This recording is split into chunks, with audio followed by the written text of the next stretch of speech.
If a Valaxian disruptor hits a biological target, the cellular wall instantly collapses. Death is clean. It is logical. It is predictable. In every corner of the charted galaxy, when a body sustains lethal kinetic trauma, the nervous system surrenders. The organs shut down. The host simply accepts the inevitable end. That is what the medical manuals taught me during 7 cycles at the Citadel Academy. That is what every civilized species in the Orion Arm does when the end comes. They lie down. They stop. When the heavy blast doors of Sheltering Unit 4 hissed open against the howling dust of the siege, I expected to find a corpse. Instead, what dragged itself across the scorched steel floor defied every known law of Xenobiology. His body hit the floor with a wet, heavy thud. It was a human, a species the Coalition had only integrated into frontline defense 3 standard months ago. His combat armor was scorched black, the ceramic plating cracked and weeping hydraulic fluid. But beneath the melted armor, across his lower torso, was a laceration that should have rendered him instantly inert. A jagged tear through muscle and flesh, exposing raw, dark blood that pooled beneath him with terrifying speed. I scrambled back into the shadowed corner of the bunker, clutching my diagnostic scanner to my chest. My primary tendrils quivered in sheer panic. He was dead. He had to be dead. No living organism could sustain a breach of that magnitude and retain motor function. Then he raised his head. His face was covered in a mixture of soot, sweat, and his own crimson fluid. His eyes were wide, bloodshot, and locked onto mine with a predatory intensity that sent a cold shudder straight through my neural mantle. He didn't scream. He didn't issue a terminal distress call. He simply gritted his teeth, let out a raspy, shuddering breath, and used his remaining arm to drag his dead weight across the threshold. I forced myself forward, dragging my medical field kit across the deck. I am a medic. My oaths demanded action, even if the creature before me looked like a nightmare manifest. I aimed the bioscanner's aperture at his chest. The luminescent display flickered, hummed, and then began to emit a high-pitched rhythmic screech. An emergency override warning. I adjusted the calibration dials, convinced the scanner was suffering from atmospheric interference. The readings were mathematically impossible. His primary pump, his heart, was beating at 180 cycles per minute. A normal, sentient organ under moderate stress operates between 40 and 60 cycles. At 180, a creature's vascular walls should shear apart under hydraulic shock. The internal pressure was astronomical, climbing steadily into ranges that would cause a Valaxian or an Alarian to hemorrhage through their skin. And then the secondary scanner flagged the neurochemical analysis. My breath hitched in my throat. The diagnostic screen flashed a bright, warning red, displaying a molecular compound I had only ever seen in restricted combat toxin manuals. A Class 4 hyperstimulant. An aggressive, highly volatile neurochemical flooding his bloodstream at thousands of times the safe biological threshold. Epinephrine. Adrenaline. In any civilized species, a chemical of that concentration would melt the nervous system, trigger total organ failure, and cook the brain in seconds. I stared down at the scanner, then back at the human. His body was shaking, his skin flushed a deep, unnerving crimson, his pupils dilated so wide that the irises were barely visible. I raised my vocalizer, my voice trembling with raw shock. Hold still, human. Your internal systems are undergoing catastrophic chemical meltdown. Your blood is poisoned. Your heart is about to rupture. You are experiencing systemic biological collapse. The human paused. He leaned back against the cold bulkhead, clutching his wounded side with a hand stained dark with his own lifeblood. He looked down at the massive, gaping wound in his stomach, then looked up at me. And then he laughed. It was a wet, ragged, terrifying sound that rattled in his chest. That ain't a meltdown, Doc, he rasped, his voice dropping into a low, gravelly snarl. That's just my body waking up. I pressed the scanner against his neck again, my hands trembling violently. The chemical levels weren't dropping. They were rising. His body wasn't dying from the poison. His body was manufacturing it. I reached instinctively into my field kit and pulled out an injector of sylvanine, a universal, broad-spectrum neuroinhibitor used across 6 civilized star systems. A single dose can drop an enraged Alarian warbeast into a tranquil, dreamless sleep, forcing the central nervous system to reset and cooling the blood. I lunged forward to press the pneumatic tip against his neck, but before the seal could engage, a hand locked around my primary wrist. The grip was staggering. It wasn't the refined, measured squeeze of a sentient being exercising calculated restraint. It was the crushing, mechanical pressure of bone and dense muscular fiber acting under pure survival reflex. His fingers pinched into my chitin with enough force to threaten a structural crack. "Put that away, alien," Miller growled. His breath was ragged, smelling of ozone and iron.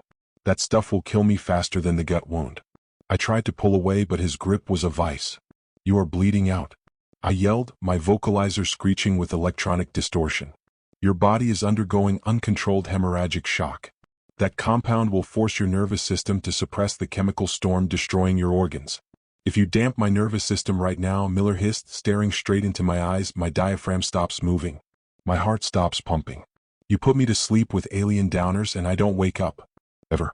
I stared at him, my diagnostic computer flickering in my secondary vision as I realized the terrifying truth. Human neurochemistry was so volatile, so aggressively wired around high-voltage electrochemical signaling, that a standard galactic neural suppressant wouldn't soothe him. It would instantly shut down his involuntary autonomic drive. To save a human, you couldn't calm them. You had to let the nightmare run its course. "So release me," I stammered, trembling.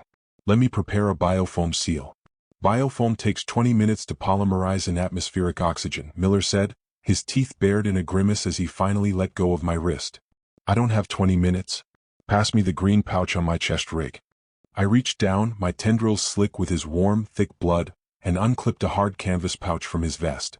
I unzipped it and tipped the contents onto the cold deck plate. No medical tools spilled out.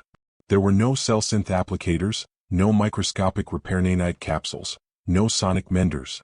Instead, out rolled a heavy steel applicator filled with a coarse, gray chemical powder, a handheld thermal igniter, and a mechanical staple gun built from raw, unyielding titanium.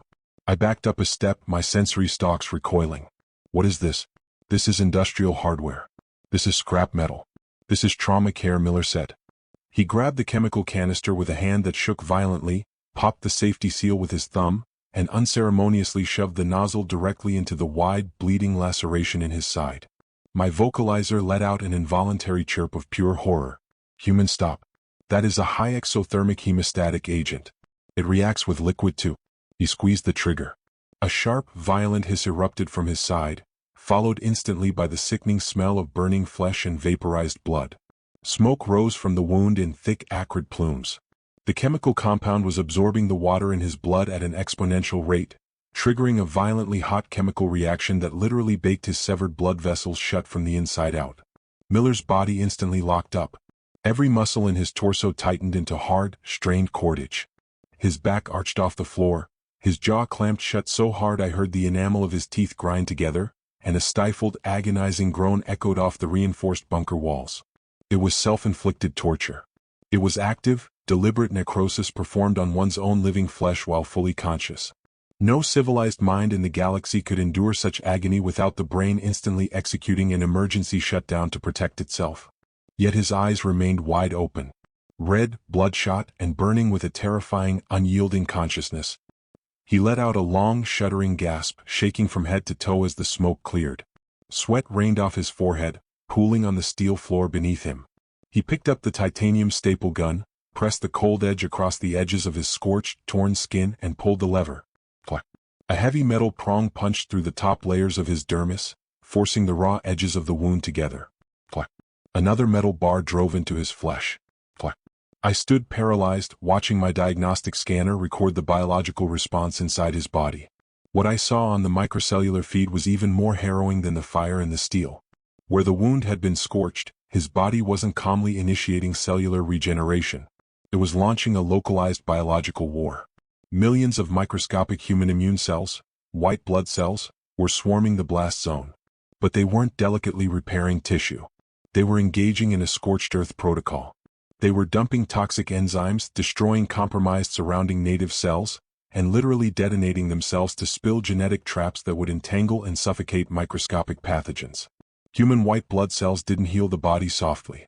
They waged a war of total extermination against anything inside the wound, willingly liquidating their own surrounding host tissue to ensure nothing survived to infect the rest of the organism. "Your body?" I whispered, the words escaping my vocalizer before I could catch them. "Your cellular immune system is committing self-destruction. It is liquidating its own foundation just to hold the perimeter." Miller wiped a line of blood from his cracked lower lip, his chest heaving as he finished the final metal staple. "Yeah, well," he muttered, tossing the staple gun aside with a heavy metallic clatter.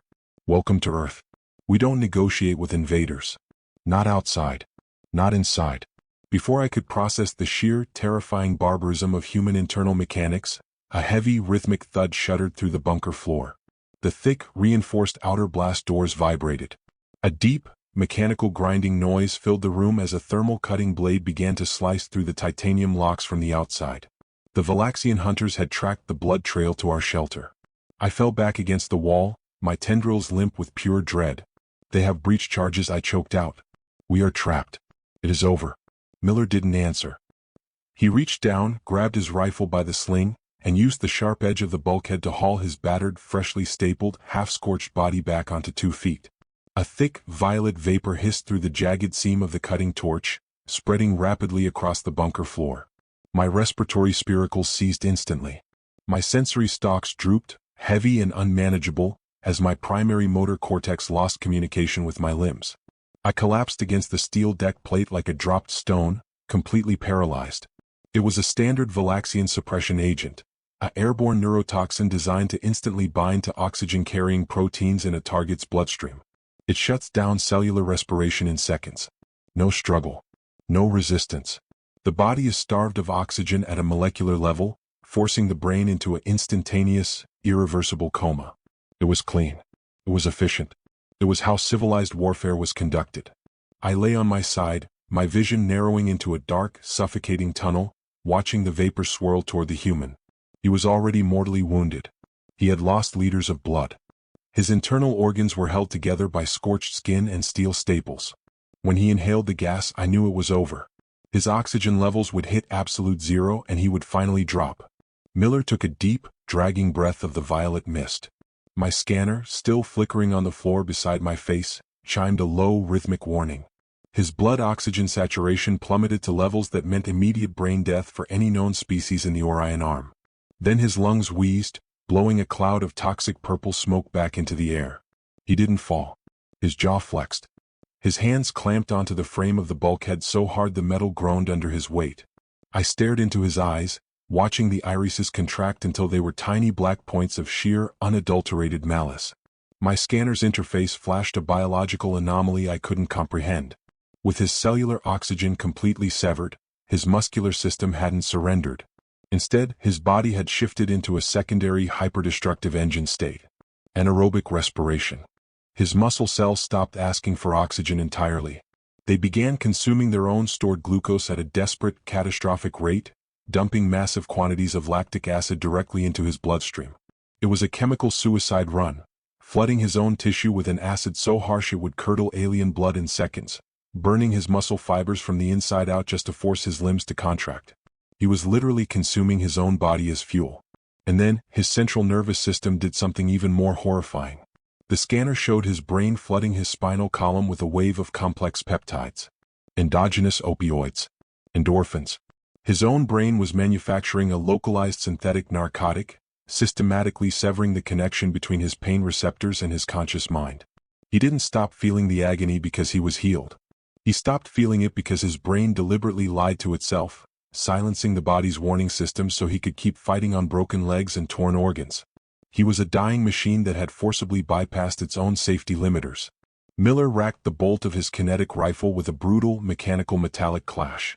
The sound rang through the small bunker like a death toll. He looked down at me, his face drawn, pale, and soaked in cold sweat, his blood-soaked shirt sticking to his torn side. "Stay down, alien," he rasped, his voice dropping an octave into a dark, suffocating register. "Breathe shallow. I'm going to clear the door." He didn't move like a soldier retreating to a defensive position. He moved like an apex predator stalking toward a kill, dragging one leg slightly, his breathing a wet, ragged rattle of pure spite. The heavy blast doors gave way with a deafening screech of tearing steel. The heavy metal plates burst inward, slamming onto the concrete deck, and 3 towering figures stepped into the smoking threshold. The Valaxian Apex Scouts. Armor heavy, optics glowing red, disruptor rifles raised to sweep a room of paralyzed survivors. They expected to find corpses. They expected to collect trophies from a pacified shelter. Instead, they stepped straight into the path of a Deathworlder who was too stubborn, too chemically poisoned, and too utterly insane to realize he was already supposed to be dead. The lead Valaxian scout never even brought his weapon to bear. He expected a room filled with limp, suffocating victims. He did not expect a broad-shouldered terror born on a high-gravity death world to hit him with the force of a kinetic missile. Miller didn't stay behind cover. He didn't wait for a tactical angle. He hurled his entire body weight forward, slamming his shoulder directly into the lead scout's chest plate. The sound of the collision echoed through the bunker like a hull breach. The scout, an apex predator weighing over 200 kilograms, was ripped off his feet, his heavy metallic boots clattering helplessly against the deck as he crashed backward into the doorframe. Humans didn't evolve in the soft, low-gravity cradles of the core worlds. Their skeletons were constructed from dense calcium hydroxyapatite, wrapped in high-tension skeletal muscle designed to crush planetary gravity with every step. To a galactic citizen, a human wasn't just a biological entity. They were a walking block of condensed mass. The second scout fired his disruptor. The beam of ionized energy sheared across the open air, striking Miller full in the left shoulder. I squeezed my eyes shut, bracing for the inevitable. A direct disruptor hit destabilizes cellular polarization. It liquidates synaptic pathways. It causes the central nervous system to unravel in a fraction of a second. When I opened my eyes, Miller was still standing. His combat jacket was smoking, the synthetic fabric melted into his charred skin. The neural feedback had turned his left arm gray and lifeless, the fingers twitching uncontrollably as the nerve clusters burned out. Any other creature in the galaxy would have collapsed instantly from systemic neural shock.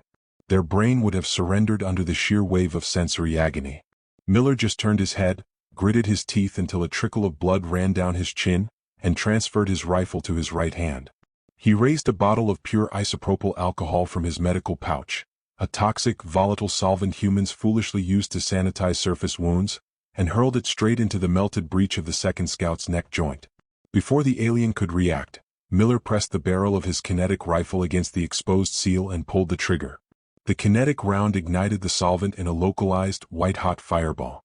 The scout screeched through his vocalizer, staggering backward as flames consumed his primary sensory cluster. Miller stepped into his guard, grabbed the scout's weapon barrel with his burned left hand, and used his high-gravity leverage to twist the alien's neck joint until the internal cartilage snapped with a sickening crunch. The third scout backed away, his optic sensors flaring in pure, unadulterated panic. He dropped his heavy disruptor, desperately scrambling to re-engage the room's atmospheric seals to escape. He wasn't fighting a soldier anymore. He was looking at something that defied the fundamental laws of survival. Miller raised his weapon, his single good eye locked onto the fleeing alien. He didn't hesitate. He pulled the trigger 3 times in rapid succession, driving heavy lead slugs through the scout's rear power pack. The fuel cell ruptured, flooding the threshold with a blinding flash of blue plasma that instantly incinerated the remaining threat. Then silence fell over the bunker. The violent storm of gunfire and screaming steel abruptly vanished, replaced only by the low hum of the burning doorway and the ragged, agonizing sound of Miller's breathing. I stared at him from the deck floor, my tendrils numb, my diagnostic scanner emitting a low, continuous tone that signaled total biological system failure. His heart rate was collapsing. The artificial high of his adrenaline storm was finally wearing off, leaving behind a shattered, charred, and bloodless husk. His knees buckled. His kinetic rifle slipped from his blood-soaked fingers, clattering loudly against the steel deck. He hit the floor hard, lying on his back, his eyes staring blankly up at the scorched ceiling plates. "Human," I croaked, my vocalizer barely generating enough power to speak. "Human, your vitals are flatlining. Your body has exhausted its emergency fuel. You are shutting down." Miller didn't answer. His chest barely rose. The white-hot rage that had driven him through the blast door was fading into the cold, dark reality of severe biological trauma. And then, from high above the cloud layer, a low, rhythmic thrum began to shake the bunker walls. Not the sharp, high-pitched whine of Valaxian assault ships. A heavy, thunderous roar of atmospheric thrusters slamming into the lower sky. Human engines. The heavy ramp of the human extraction shuttle slammed into the scorched mud outside, casting a harsh, blinding beam of white light across the interior of the ruined bunker. Within seconds, 3 human medics swept into the room. They didn't move with the cold, calculated precision of Citadel medical teams. They moved like combatants entering a hot zone. They didn't pause at the smell of scorched flesh. They didn't shrink back from the pool of blood. One of them shoved a thick needle directly into Miller's neck, a high-density blood expander, while another slapped a thermal stabilization blanket over his torn chest.